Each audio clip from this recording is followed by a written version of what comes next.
Vadodara 24 hours news channel હવે જોઈએ અગત્યના સમાચાર। શહેરના એમજી રોડ સ્થિત અંબા માતાના મંદિરમાં શોર્ટ સર્કિટના કારણે આગ લાગી।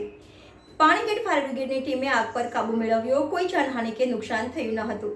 શહેરના માંડવી નજીક આવેલા એમજી રોડ ખાતે ઐતિહાસિક અંબા માતાનું મંદિર આવેલું છે। સાથે જ આસપાસના ધાર્મિક ચીજવસ્તુઓ સહિતની દુકાનો પણ આવેલી છે। અચાનક મંદિરમાં આગ લાગતા અફરાતફરી મચી જવા પામી હતી। ઘટનાની જાણ થતાં પાણીગેટ ફાયર બ્રિગેડની ટીમ ઘટના સ્થળે આવી પહોંચી હતી અને આગ પર કાબુ મેળવ્યો હતો। આગ લાગવાનું કારણ શોર્ટ સર્કિટ જણાયું હતું। સદનસીબે કોઈ જાનહાનિ કે ઈજા નુકસાન થયું ન હતું। ઘટનાને પગલે સ્થાનિક કાઉન્સિલર ઇલેક્શન વોર્ડ નંબર 14 ના સચિન પાટડિયા, બીજલ જોશી સહિતના આસપાસના વેપારીઓ દોડી આવ્યા હતા। કિરીટ પરમાર, પાણીગેટ ફાયર સ્ટેશન સૈનિક।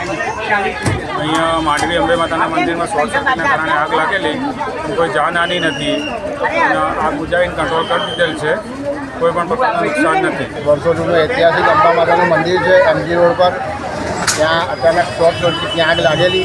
તાત્કાલિક ફાયર બ્રિગેડના જાણ કરવામાં આવી। ફાયર બ્રિગેડના જવાનો આવ્યા અને આગને કાબૂમાં લઈ લીધી છે। શોર્ટ સર્કિટના લીધે આગ લાગેલી, કોઈ જાનહાનિ કે માલહાનિ થઈ નથી। આગ કાબૂમાં લેવાઈ ગઈ। શુભ નામ તમારું? Sachin Patadia, ward number 14। दिल से सोचा,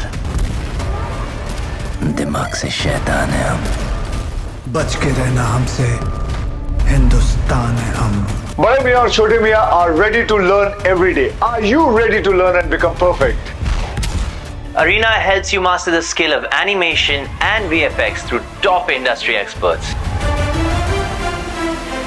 Join today. And become job ready. Watch our new film Bade Mian Chote Mian. Only in theaters this Eid.